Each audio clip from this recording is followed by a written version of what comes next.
YouTube channel. You'll subscribe. You're building on a boat. You're going to make a YouTube channel. Oh. You'll be a subscriber, right? Sure. Yeah. I just want to come get a ride on the boat. Anytime. Especially if you're in the neighborhood. I'll ping you. I'm in Annapolis. I know. Coming down so you go out. Use the dinghy dock. I can do that. Yeah. Where do you put your boat in the water? That bit at Sandy Point. Oh, okay. 10 ramps, no way near you. You know, you gotta come around it. Right. Put around till you go out, you go down to Spot Creek, drop the boat down. Yeah, because you can drop in Spot Creek too. Oh, sure, yeah. Like Thruxton Park, yeah. Yeah. Oh, no, I dropped my anchor there and just got to work. Right, but you can put the boat in there. That ramp. Oh, it's no good? Well, it's not bad. It's just one ramp. And there's people there who decide to do all the cooler stuff. Like the ramp and the way. Sandy Point, there's like 12 ramps. Oh, gotcha. But then you got to pay to get in there, right? I do a season pass. Oh, okay. I never get my money's worth, but it's nice. Okay. Traffic to get there.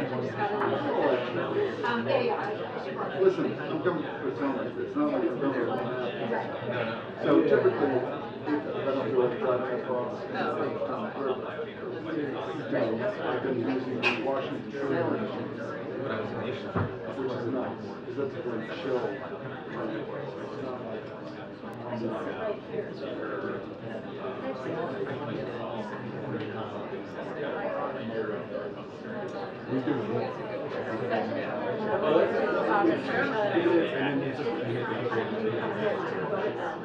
yeah, right.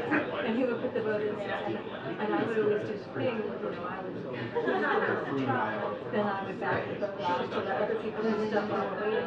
And he had this like whole lot of discussion. Let somebody else, do it. And he's like, nobody else does that. So, right, but the funny thing was that when I did do that one time, we had to wait for someone to drop theirs and go up, and then it took long to finish because they weren't respectful either. So, it's the stuff that's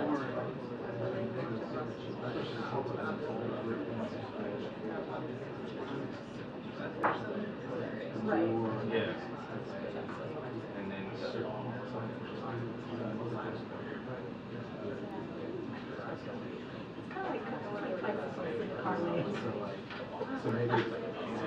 are you gonna like be like a car and sit up, or would it be suit you? Would it be like a pedestrian at the bar? Yeah.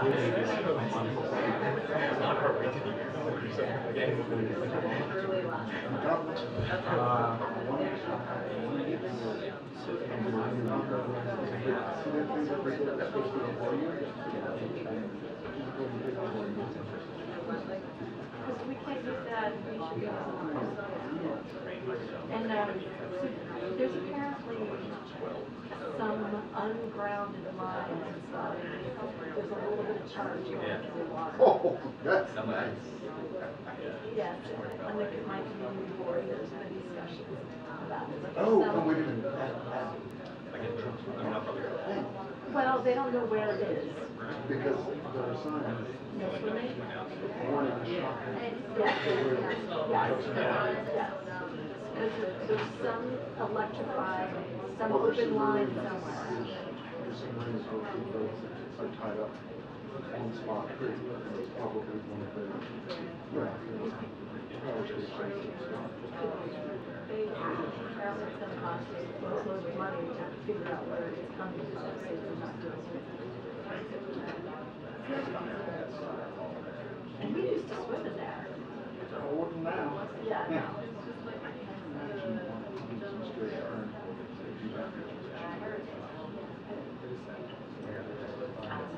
Earn stronger here. Just get some volunteers to like spread whatever probes into the water. Maybe it's those probes that are expensive. Yeah. Are you doing India or yeah. Unless Evan gets you get sick. I'm the backup, but I really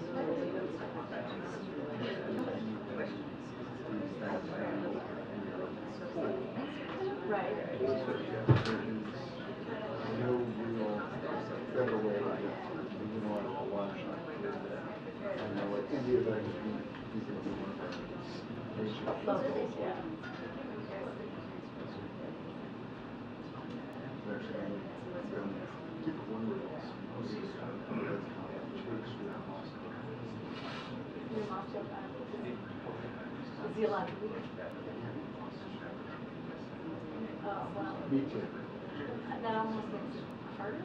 I don't know. Attention, the press briefing will begin in 2 minutes. The press briefing will begin in 2 minutes. Thank you. Okay. I'm here ready to go.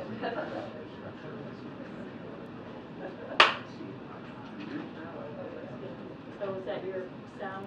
Well, on channel 2.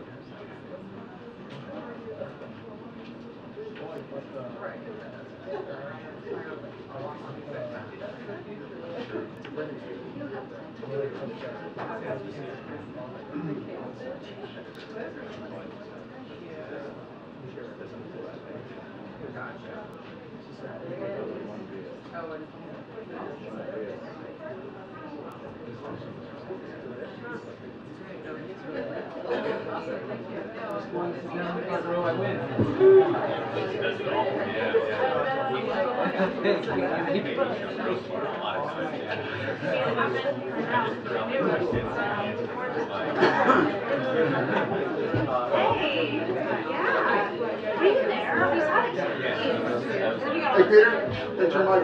That's your mic. Oh, the one that just got thrown on the floor. That's all right. That's not typically how we put it. Hey, good to see you. Sure. Nice to meet you. Nice to meet you.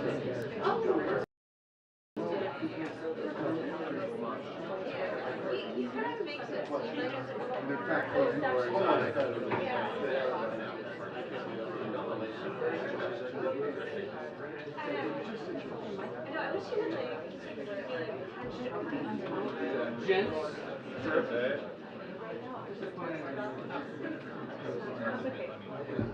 Oh.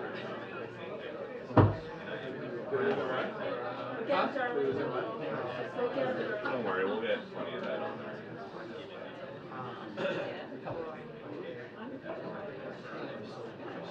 Sure has. Been pretty good. You know, technically because of the kids are in school, so No.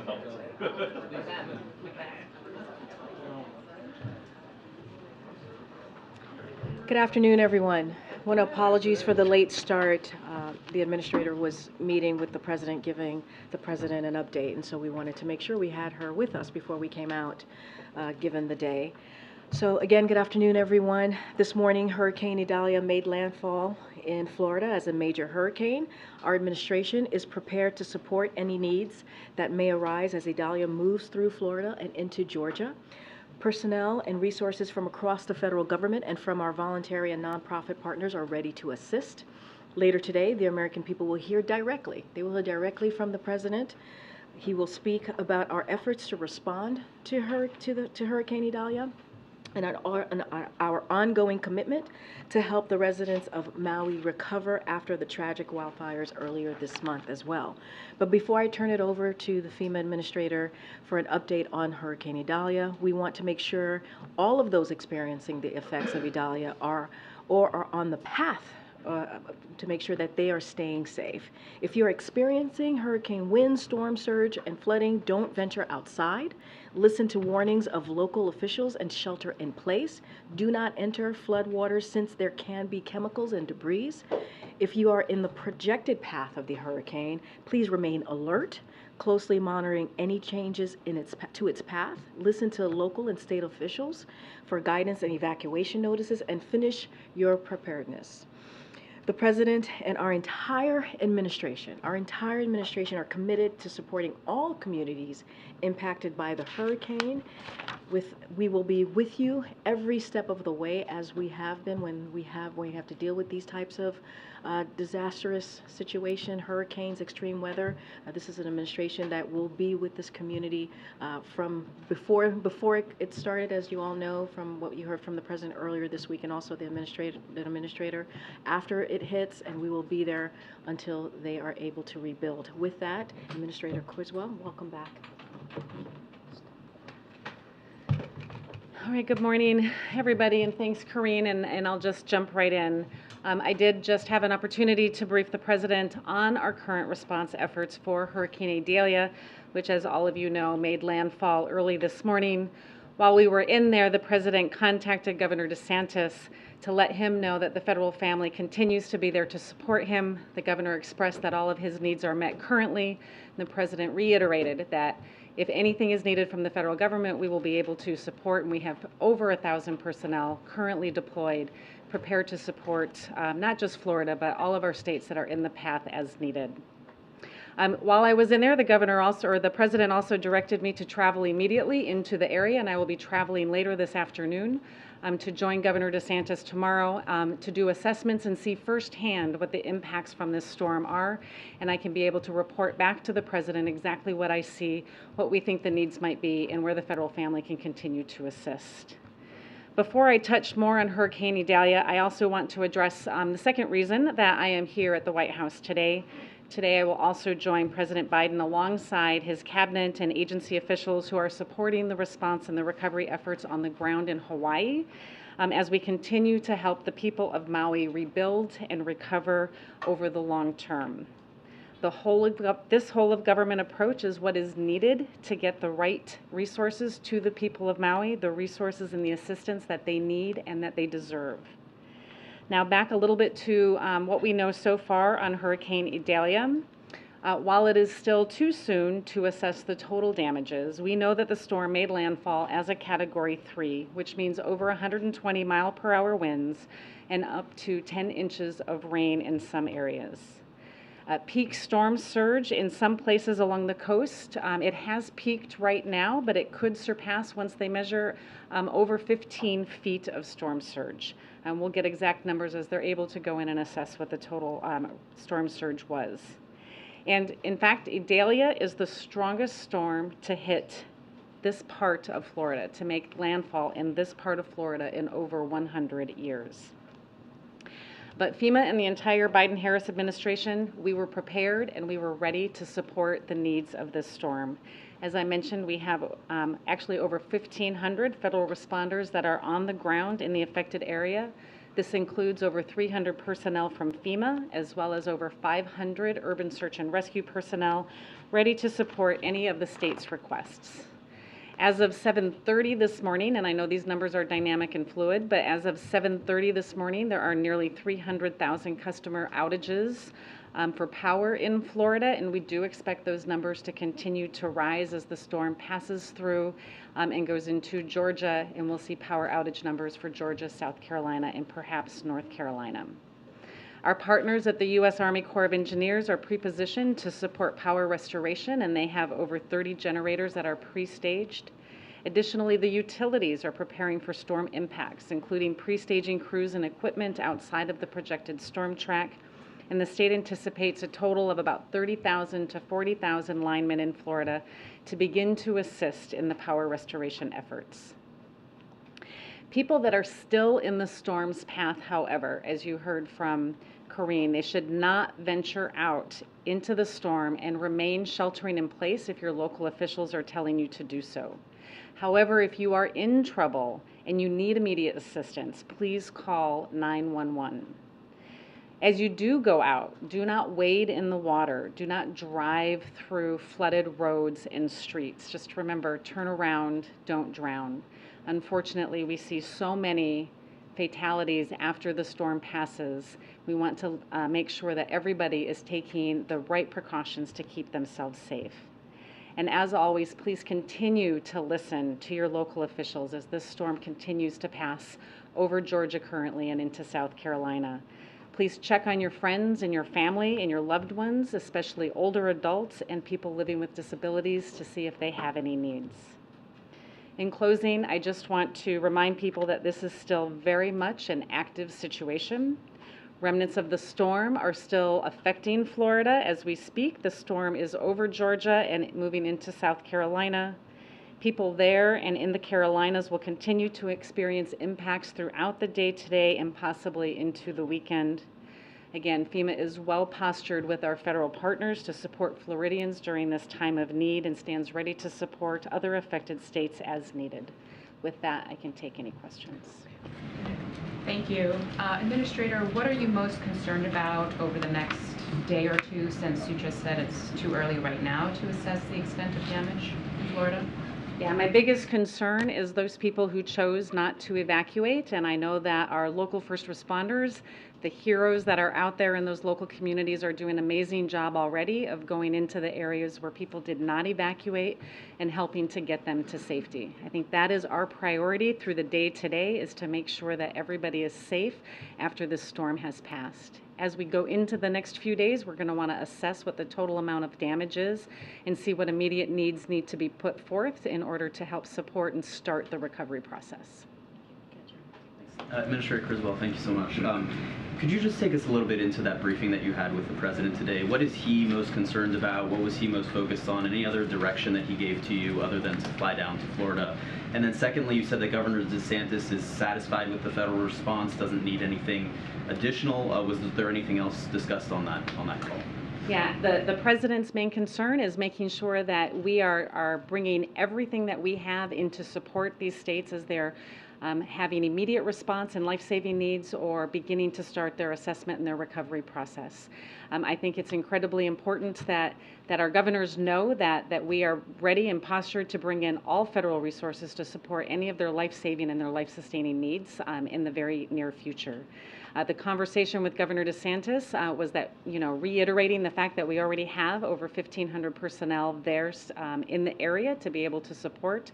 And the governor currently has no unmet needs, but as we begin to assess, right, as the governor assesses and as I get on the ground tomorrow to assess, we'll see what additional needs might be there and if any of those resources need to be employed or we need to move more into the area. Has the President spoken yet with the governors of Georgia or South Carolina as well, or any plans for that to happen? I believe he was preparing to contact them after I left so I could come to this briefing. Good. Thank you. Administrator, to what extent do you attribute climate change as a cause of this storm and the other weather events that we're seeing over the last weeks and months? Yeah, I'm not going to attribute the cause of the storm, but what I can say is that we are seeing an increase in the number of severe weather events. And what we saw with this storm, as we have seen with several of our hurricanes over the last few years, is that they are intensifying more rapidly due to the elevated heat of the water temperature in the Gulf or in the Pacific, or whether it's in the Atlantic. These storms are intensifying so fast that our local emergency management officials have less time to warn and evacuate and get people to safety. This is something that we have to take into consideration as we build our preparedness plans, as our local communities build their preparedness plans on how they're going to communicate and prepare their communities for the types of storms that they're going to face in the future. Secondly, more specifically on this storm, do you have any sense, or is it too early now to say what the cost of recovery will require or will be? Yeah, it's far too early to even estimate what the cost is. It's still unsafe in many parts to even go out. That's what's going to happen over the next several days, is to really get a good understanding, an initial estimate of what we think the costs will be and what the amount of impact to these communities has been. Just to follow on that, with what you've seen so far, how long do you think it will take to get that full assessment, and how long will it take to understand the costs of the recovery efforts? Yeah, we have rapid assessment teams that have been pre-positioned, ready to go out as soon as it's safe to do so, and so those are personnel that will integrate in with the state personnel to go see what the damages are. But we also use technology, right? We use aerial imagery and satellite technology, and we use our geospatial information to get a better idea, so we don't have to physically put people out there, and it allows us to make these types of decisions much quicker than we've been able to in the past. And so again, it will take several days to get a full understanding of what the initial assessment damage assessment is, but it will take longer to get the full picture of the total amount of impact to these communities. And yesterday you had said that FEMA's disaster relief fund was running low. With what we've seen from this storm so far, there's also the Maui fires. Do you think there's enough funding? Are you confident there's enough if there's another extreme weather event in the next month? Yeah, so yesterday, as I announced, I directed my personnel to implement what we call immediate needs funding, and that prioritizes the remaining funding within the disaster relief fund to support those life-saving efforts. I believe through this effort we have plenty of funding to be able to support our ongoing efforts in Maui as well as this event, to include Florida, Georgia, South Carolina as needed.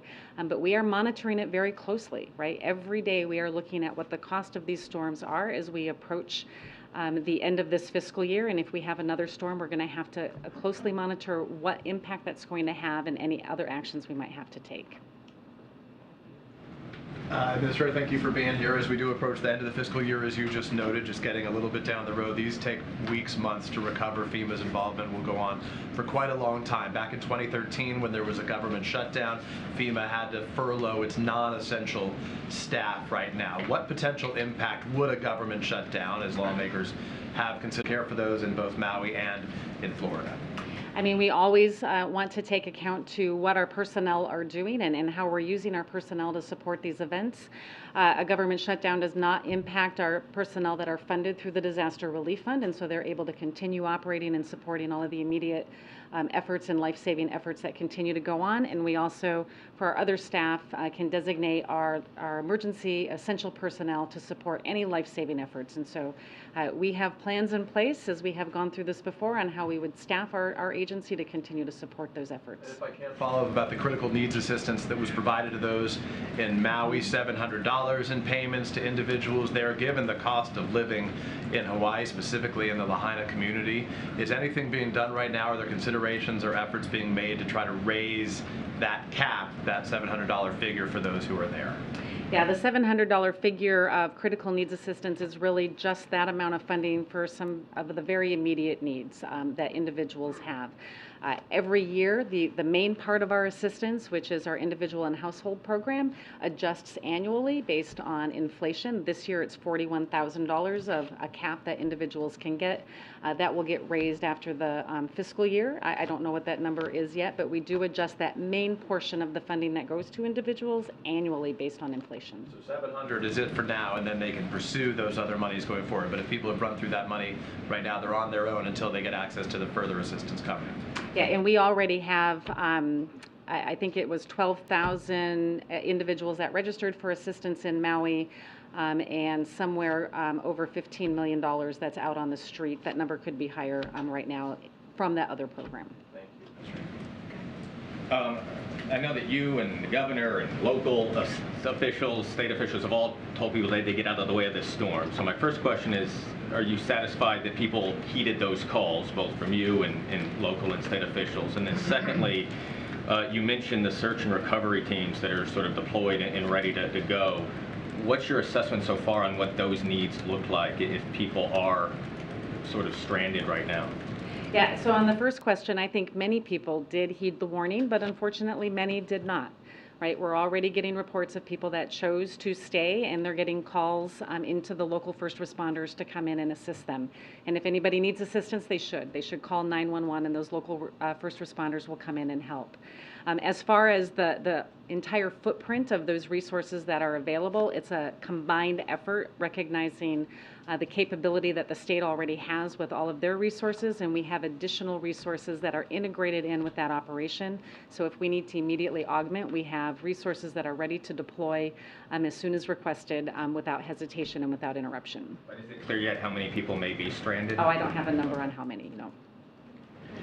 From the initial assessment, what would you say are the most damaged areas, and what was the response from the population in those areas to the government's instructions?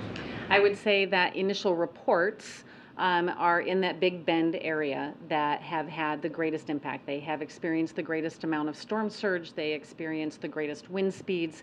And so when we do get out to start assessments, that would be my anticipation of where we would experience the greatest amount of damage and impact across Florida. And how did people respond in those areas? Again, I think many people did heed the warnings, and there was a lot of public messaging that went out there to let people understand that the danger is not just the cone of the hurricane, but it's the storm surge and the water, which is creating and causing the most fatalities in these events. But again, many people did not, as we are hearing about our first responders going in to support rescuing people from their homes that are now stranded. Okay, we're going to wrap it up way in the back and then edge. Thanks. On the immediate needs funding, I'm curious if you have recognized the potential long-term ongoing recovery efforts that could be at risk here. So if I understand the long-term recovery efforts based on right now, or what it looks like going into the next fiscal year? Going into the next fiscal year, which ones are at risk here if you do not get the funding you need? Yeah, so what immediate needs funding does is the work does not stop, right? The projects continue to go underway, our longer term recovery projects for the variety of disasters that we've experienced over the year. The obligation or the reimbursement of the funding for those is delayed into the next fiscal year. If it gets delayed into the next fiscal year, then that just starts us out at a smaller balance of what we had anticipated our needs would be for fiscal year 24. Are there any ongoing efforts, though, that you've identified that would be at risk if it comes to that? Again, the funding or the work itself does not stop. It's the funding that just gets delayed into the next fiscal year. I want to take you back to Hawaii, Administrator, because there's still a lot of questions among officials in Maui and Lahaina and across Hawaii about who was in charge in the hours as the fires burned and in the hours after. You're a veteran local emergency management official, state emergency management official now at the federal level. How do you assess how officials there responded? Are there lessons to be learned perhaps for other communities? And is your agency prepared to work with congressional Republicans if they launch investigations as they say they will? Again, I was not there during the response, and so I would be out of line to assess how they responded during the time because I did not experience what they were experiencing. What the federal government does is we come in and we support their efforts, and that's exactly what we did, and we will continue to support their recovery and their rebuilding efforts as they move forward. Were you being properly briefed by FEMA authorities in Hawaii that would have been working with those officials? What I was briefed on throughout the time is my regional administrator, Bob Fenton, happened to be in Oahu for another meeting, and he was engaging with the team and giving us updates as to the spread of the fire and what the population was impacted and what the potential federal resources would be needed to come help support the initial response and the ongoing recovery efforts. And if congressional Republicans want you or other agency officials to testify about what went on in Hawaii, I'm happy to testify on what the federal role was in this process. All right. Thanks, everybody. Thank you so much. All right. Thank Safe you. travels tomorrow. Thank you. All right. One thing before we continue. Thank again the administrator for coming today and yesterday to provide all of you an update. So as Acting Labor Secretary Sue announced today, the Department of Labor is supporting one of the basic tenets of Bidenomics, that a hard day's work should lead to a fair day's pay. This proposed rule would deliver on the tenet by restoring and extending overtime protections to 3.6 million salaried workers. The Biden-Harris administration recognizes the benefits of a growing economy are only broadly shared when you have politics that empower workers. We'll continue working to build an economy that works for working families. The President and the Vice President are committed to ensuring that all workers are paid fairly for their hard work. With that, Darlene, you want to kick us off? Yes, thank you. Two questions. First, on Africa, the President had promised in December that he would visit this year. It's now September. A trip has not been announced. Just wondering if today's coup in Gabon, the recent coup in Niger, and others in recent years make it any less likely that he will visit? How will those destabilizing events factor into whether he ultimately goes or not? So as you asked me about if there's any U.S. concerns, domino effect potentially, as we're seeing what's happening over the last couple of months or so, look, we remain focused on working with our African partners and the people to address challenges and support democracy. That is something that certainly the President is steadfast on, which is also the best foundation for development, social cohesion, and stability in Africa. President Biden has been clear about the United States' commitment to deepen and expand our partnership between the United States and African countries, institutions, and people as well. We stand with the African people in working towards these goals. I don't have anything to announce about a potential scheduled trip for this year. The President is still very much committed to going to the continent. As you know, the Vice President has been there, the First Lady has been there, so you've seen a commitment throughout, and also other secretaries clearly in this administration, so you've seen a commitment from us for the continent. We had a very successful, as you all know, meeting with African leaders just last winter. That went very well, and that commitment continues. As soon as we have a date and a location clearly laid out, we certainly will share that with all of you. And then a second question closer to home. Will the President stay in Washington this weekend, given what's going on in Florida? We don't know the extent of damage. The week ahead had him leaving on Friday to go home to Rehoboth. As you just heard directly from the administrator, we do not have an assessment. Obviously, she's going to be going to Florida tomorrow at the President's direction, and she will be with Governor DeSantis throughout the day. I can confirm before coming out here, the President did connect with Governor Kemp, the Governor of Georgia, obviously, and so that conversation did happen. He's also going to try and connect with the Governor of South Carolina. As the administrator said, the situation is still very dynamic. I don't have any changes or any additions to the President's travel. You're going to hear from the President directly, who's going to speak about the continued efforts to prepare and respond to Hurricane Idalia. Following those remarks, as you all know, he's going to be meeting with his cabinet and agency officials to continue our coordination of federal response. So that will happen. He will always continue to be engaged directly with local elected officials. We just mentioned that he spoke to the governor of Florida, spoke to the governor of Georgia. He's going to reach out to certainly other elected officials to ensure they have what they need on the ground, the resources that they need to deal with the impacts, certainly the aftermath of this particular hurricane, when we are able to assess and see what, and they are able to see what their needs are. You hear us say this often. You heard it from the administrator. You've heard this from us. This President is committed to being there for the community, for the people who are certainly have been impacted by this hurricane, today, tomorrow, as long as it takes to help them all get back on their feet. So that will not change, obviously. Catch up. Thanks, Karine. Two foreign policy questions. The Kremlin acknowledged today that the plane crash that killed Prigozhin may have been a deliberate act. Does the White House have a response to that? So, I was kind of asked this question yesterday. I don't have any new assessment or anything to share with what the Kremlin or Russia, the government may have shared. What I have said yesterday continues to be the case. It seems pretty evident what happened here.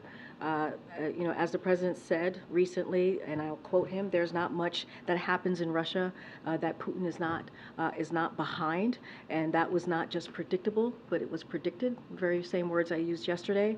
So we all know that Kremlin has a long history in killing its opponents. We know how forthcoming and if I will, forthright Prigozhin was in these past several weeks or couple of months, and so this is not surprising. I just don't have any new assessment, regardless of what the Kremlin or the government of Russia wants to share. On a separate topic, Nigerian police raided a gay wedding and arrested 67 people there today.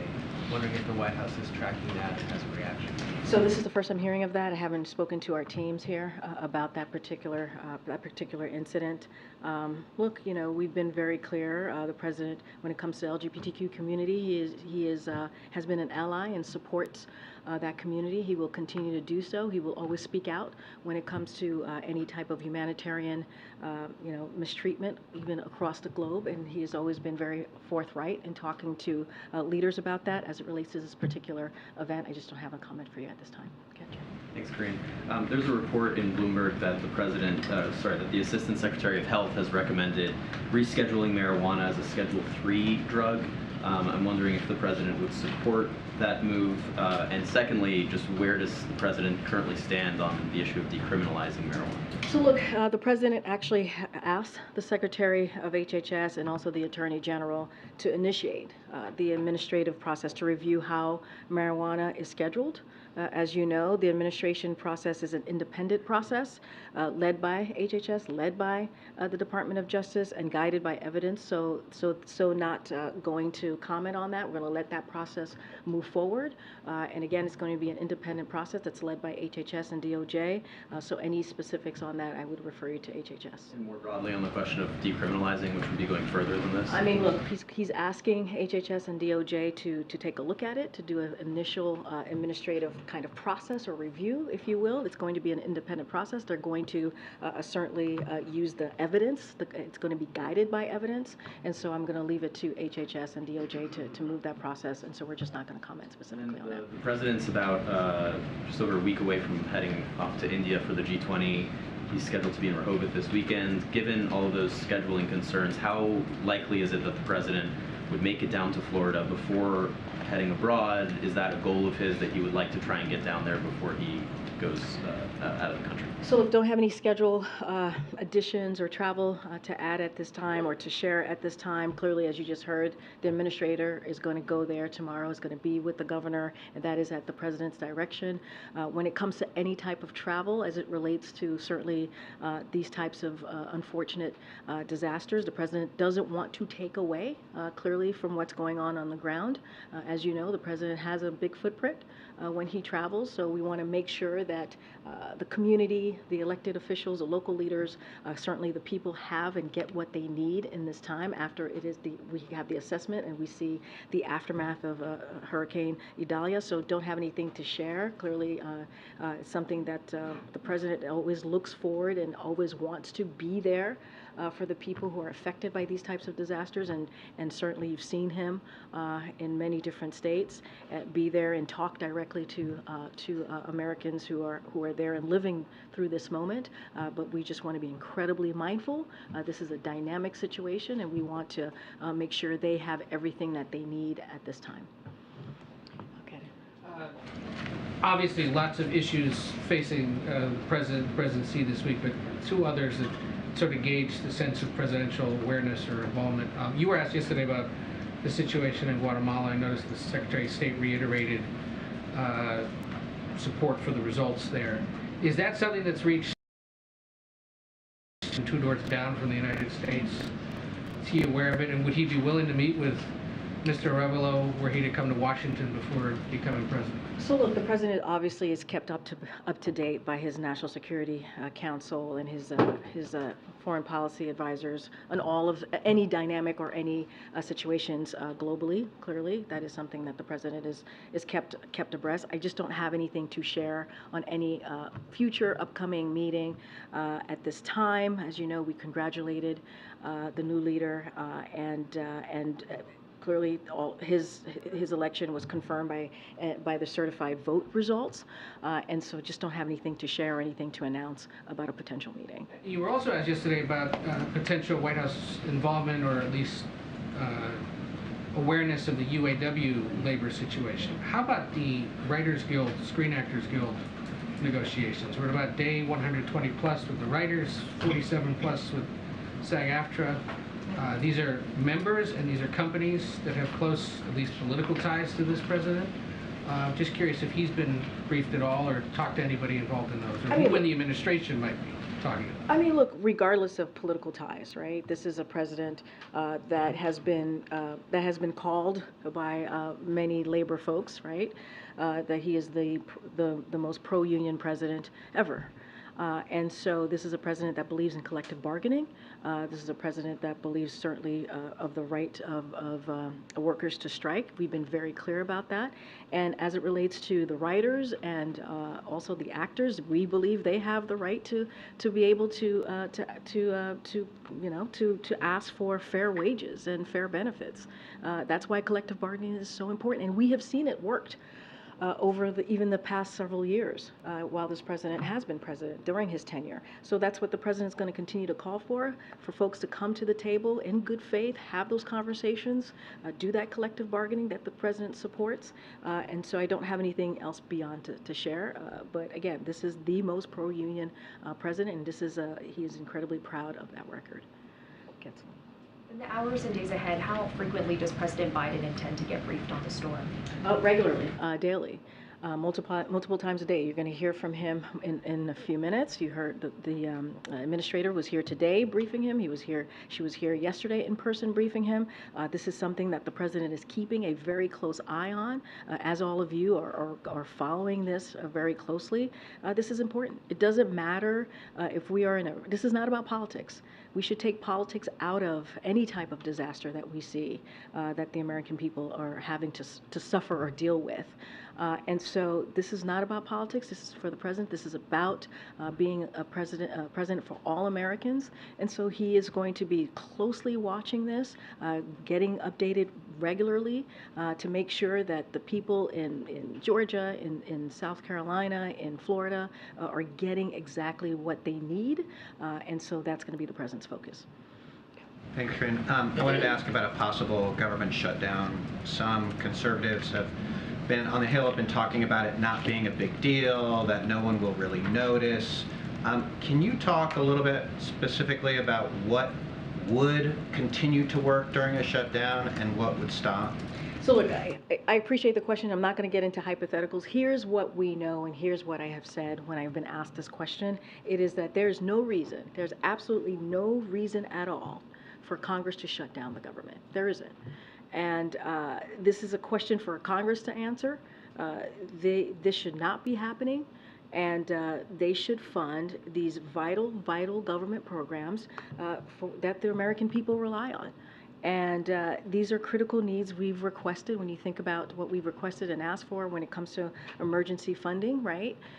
When it comes to what we came to the table when it comes to the budget agreement, this was a bipartisan agreement from both sides. And so there is no reason at all that Congress should be going down the path of shutting down this government. Can you confirm, though, at least that federal criminal proceedings would continue in a shutdown, including those involving the former president? You would have to ask the Speaker of the House and Congress on that question. That is not something that I can speak to here. You would have to reach out to Department of Justice. You would have to reach out to Congress, whatever it is that they're doing on that side. That is something for the Department of Justice to speak to. That is not something for me to speak to. But I will say that as it relates to the engagement that we have been having with the Hill on whether it is government funding or any kind of legislative process. Look, we have our OMB Director, Shalonda Young, our Legislative Affairs Office, have been in regular contact with them. We are engaging with congressional members on the Hill, and that's going to certainly continue. I want to ask you quickly, President Biden awarded the Presidential Citizens Medal to two Fulton County election workers, Ruby Freeman and Shay Moss. In the past, a federal judge today ruled in favor of those women who had sued Rudy Giuliani for defamation, ordering that the attorney that Giuliani pay sanctions. Just your thoughts on this now that it has been completed, it's no longer in the hands of the courts. The judge has delivered her ruling. What do you make of that? I'm just not going to comment on that at this time. Thanks, Karine. Senate Minority Leader Mitch McConnell had another episode in which he froze while answering questions today. I know the president spoke to him the last time this happened and spoke to him when he has had previous health issues. Do you know if the president is aware of this and whether or not he's likely to... I haven't spoken to the president, so I don't know if he's aware of this. And then secondly, on Labor Day, I wanted to follow up to see if there are any announcements for how the president's going to mark Labor Day this year. And just to step back on your question about Senator McConnell, clearly we wish him well, a speedy recovery. As you know, the two of them have worked together and have known each other for some time, but I can't speak to a call or a conversation. I just haven't asked the president about that. As it relates to Labor Day, clearly that's a day that the president enjoys celebrating, as it's an important day for the labor community. I just don't have anything to share. Once we get closer to that date, certainly we will lay out what the president plans to do. At the beginning of June, the White House announced the Education Department was going to be appointing a coordinator to address book bans. I asked the Education Department for a status update and couldn't get an answer. So since we've got students returning to the classroom now, can you give us an update on when this effort is going to start? So that is something for the Department of Education to speak to. I don't have an update for you on that particular question, but again, that's something for the Department of Education. I know they're going to announce somebody. I just don't have it right this time. So they are going to be announcing someone? I just don't have. I know they said that was announced that there was going to be a bookstore. I just don't have anything for you at this time. Will it be possible at some point to get a description of what this coordinator has done, what schools they've reached out to, what that outreach has looked like? Again, that's for something for Department of Education to speak to directly. Good, Karen. Thanks. New York Governor Kathy Hochul's meeting with Chief of Staff Jeff Zients today to discuss migration. Can you tell us a little bit more about that meeting, and then I have a follow-up to that. Yep. So as you just mentioned, we are hosting Governor Hochul today here at the White House to continue our close collaboration and to underscore all the ways in which this administration has supported communities who are hosting asylum seekers and ways we are working together to increase access to work authorization. So we'll have more to share about the meeting later today. But yes, she is indeed here and is going to be meeting with members of the President's team. I have another follow-up, but will there be a readout of that from the White House? We will have more to share later today on the meeting. I just don't have anything specific on how that's going to look like. And Hochul and other Democrats have been pushing the administration to expedite work authorizations for asylum seekers who are already here. Does the administration see that as a viable solution to getting people out of shelters faster? So I'm not going to get ahead of the conversation that they're going to have. I do want to say that DHS met recently with state and local. This is the assessment team that you've heard us announce not too long ago. They met with local and state officials and to outline, and they outlined nearly 24 ways or recommendations to strengthen certainly their operations. The administration across several departments and agencies identified a number of federal sites across New York State for housing. Additionally, the Department of Interior is negotiating a lease of Floyd Bennett Field with the city and state. So that conversation that continues to happen. Again, that happened, I believe, on Monday. When it comes to the work authorization, look, this administration has led the largest expansion as it relates to pathways. Lawful pathways in decades, and we are committed to building a humane and safe and orderly immigration system. Those who arrive through those lawful pathways are immediately eligible to request an employment authorization document. That's how that process works. As it relates to this particular conversation and what has been requested by New York, I'm just not going to get ahead of the meeting that they're going to have today. A couple of follow-ups on the spending questions that you got. Lawmakers are already sort of talking about a proposal that perhaps would be a CR into December. It's kind of a shorter-term deal. It would be a CR into December. It's kind of a shorter-term deal. Is that acceptable to the president? Would he be okay with that? That is something, I'm not going to get into hypotheticals. That is something that Congress should kind of decide on the length of a continuing resolutions. That's something that I defer to them. And then related to that, I know you said that the administration, Director Young, others are already engaged with lawmakers. Has there been an expression of sort of red lines, sort of priorities or cuts or provisions that would be unacceptable to President Biden that would not get signed into law? So look, as I said, we have had continued calls with them, continued engagement with members of Congress to lay out the urgency and the important nature of making sure that we do not shut down and we continue funding the government. That's going to continue. I'm not going to get into red lines. I'm not going to get into hypotheticals from here. There is no reason for Congress to shut down the government, and we'll continue to be very, very clear about that. Go ahead. Thank you very much. There's a new book coming, The Last Politician Inside Joe Biden's White House and the Struggle for America's Future. The Guardian has excerpts today saying the president has told aides in private that he felt tired, and that explains why there are so few events before 10 a.m. So two questions. Is this why we're seeing brunch lids in recent weeks? Today we had a breakfast lid. And has the president admitted to you? Wait, say that last part? So is that why we had a breakfast lid this morning? I mean, the book is... what? There was a breakfast lid came to the press for the first time, I think. We've had some brunch lids in recent weeks as well.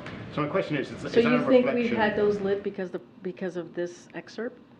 Not So the book is suggesting the president tells aides he's tired. But that's in the excerpt, right? Yeah, and that's why there have been so few public events before 10 a.m. I mean, that's a ridiculous assumption to make. I mean, that's a ridiculous assumption to make. Go ahead, Peter. Thank you. Eric Adams, the New York mayor, is saying about these migrants in New York City, any plan that does not include stopping the flow at the border is a failed plan. So why aren't you guys stopping the flow at the border? We are stopping the flow at the border. If anything, what the president has been able to do on his own without the help of Republicans in Congress, something that he had to do on his own again because Republicans refuse to give the funding necessary to deal with a situation, a broken immigration system that has been broken for decades.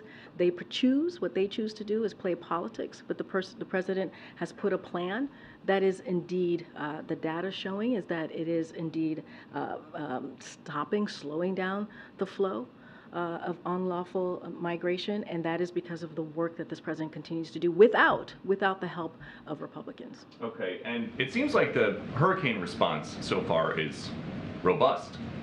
Did you guys realize that the initial Hawaii wildfire response was not that good?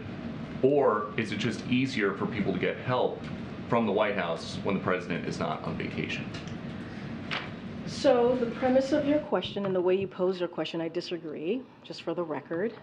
So if you were to do your reporting and speak to the governor of Hawaii, the senators of Hawaii, the folks on the ground, they would say that the president reacted in record time when it came to dealing with the wildfires, when it came to dealing and making sure that they got everything that they need on the federal level to deal with what was going on the ground. Let's not forget there were more than 600 federal employees on the ground already to assist with the wildfires in Maui. So your question is wrong. It's flawed in many, many ways. And I would advise you to go speak to the governor and the local and state officials in Hawaii. Okay. Thanks, Karine. Putin is supposed to visit China in October. This is the first visit, if it happened, this is the first visit after a warrant of his arrest has been issued. What do you make of that? I'm just not going to speak to Putin's travels. I was kind of asked this question yesterday. It doesn't change. I'm not going to speak to his travels. One more question on Russia. I understand you don't want to comment on Prigozhin plane incident, but many U.S. officials went on the record and said having him march toward Moscow, it was a sign of weakness. Now, killing him, does that reflect a sign of strength in your assessment? I mean, I've answered the question. I mean, the president basically said there's not much that happens in Russia that Putin is not behind. I mean, you know, this was not just predictable, but it was predicted. Like we have said, we know that the Kremlin has a long history, a very long history in killing its opponents. So I think we've been very clear here about our thoughts. I'm just not going to. I don't have any new assessments. I don't have an assessment to make, but there's a history here, so I'll leave it there. Go ahead. Thanks, Karine. I wanted to go back to the question we were answering about legal pathways for migrants and the work authorizations. When I've spoken to advocates, people who work with parolees when they arrive in the United States, sponsors, the number one thing they say is how long it takes to get work authorization. I didn't hear you talk about necessarily what you're doing to speed that up, given that you've opened these pathways so that people can come here temporarily from certain countries. So just to give a little bit of how this works, the process for applying for asylum and applying for employment authorization based on asylum applications is established under current immigration laws and can only be changed by Congress. That's how this process works. The law established a 150-day waiting period to apply for work authorization and an additional 30 days to be eligible for approval. That's how the process works. Again, this is something that Congress put forth, and the only way that it can change is through Congress. Have you asked Congress to work on that? Well, we've had asked Congress to help us just revamp and deal with a broken in many different ways, including this, to help us revamp and actually fix a broken system. We have asked Congress to do that from day one. Remember, the president put forth a comprehensive immigration reform legislation. So this is something that the president has made a priority. The first piece of legislation that he put forward dealt with the immigration system. Again, this is something that, when it comes to this system, the president wants to do this in a humane way. And he has taken actions to work on this issue on his own without the help, certainly, from Republicans in Congress. I also wanted to ask you, Administrator Criswell, when she was here yesterday, talked about, and again today, about the rise of extreme weather, this idea of FEMA having to deal with an unprecedented workload. Is the president thinking about it all outside of your funding request to Congress? Any changes in structures within the White House, any changes within agencies that would help support what we're seeing, which is more extreme weather, more often, more people needing help? I mean, I don't have anything to share about structure within the administration, but I would say this. Oh, I mean, look, I'll say this. We've asked for $12 billion, right? FEMA has asked for FEMA to continue to doing its work. That conversation is going to continue. Obviously, the administrator laid out what that means for her work. As it relates to extreme weather, one of the reasons the president has called a climate change a crisis and done the work, historic work that he's done on dealing with climate change is because of that, right? Is because we're seeing this change of pattern. We're seeing how rapidly and how quickly this extreme weather, hurricanes are coming about. That's what the administrator just said. And so, look, there's a lot of work to do. The president has taken this very, very seriously. That's why the Inflation Reduction Act was so critical and important. The biggest investment in dealing with climate change. That's why the bipartisan infrastructure law is so important. So this is work that the president's going to continue to do to deal with an issue that is a crisis, not just here, but globally. As it relates to any changes within the administration, I don't have anything for you on that. But right behind you, go ahead. The Afghanistan withdrawal ended 2 years ago this week. Does President Biden plan to commemorate the events and the people who were killed and left behind as that happened? So as you know, the president had a statement recently when it came to the anniversary of Abbeygate. So just want to state this as it was stated in the president's statement, that we'll forever honor the memory of the 13 service members who were stolen far too soon from their families, loved ones, and brothers and sisters in arms while performing a noble mission on behalf of our nation. And the First Lady, certainly the President, and our entire nation will always support those families. And so, look, the President has said on many occasions that ending our longest war after 20 years was the right thing to do. He refused to send another generation, you've heard him say this, of Americans to fight a war that should have ended a long time ago.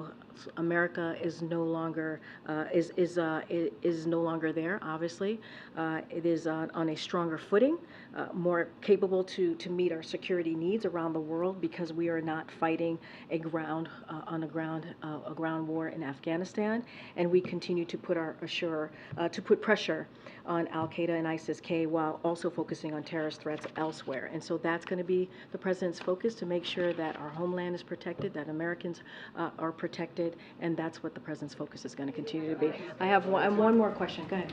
A question about North Korea, the missile launch earlier this morning. Anything you can say about that? And then also, we heard about increased cooperation between the Russians and the North Koreans with respect to weapons for the Russians. I'm wondering if the president would consider meeting with Kim Jong-un because of this increased cooperation, and he can't seem to get a response from the North Koreans.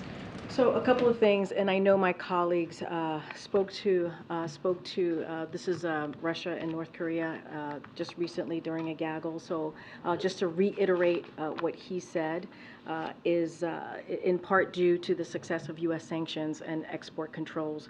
Russia has been forced to turn to rogue regimes like the DPRK to try to obtain weapons and equipment to support its military operations in Ukraine. We have previously warned that Russia is actively seeking to acquire additional munitions from the DPRK. Today, as my colleagues shared, we shared new information that arms negotiations between Russia and the DPRK are actively advancing. Russia's Minister Minister of Defense recently traveled to the DPRK to try to convince Pyongyang to sell artillery ammunition to Russia.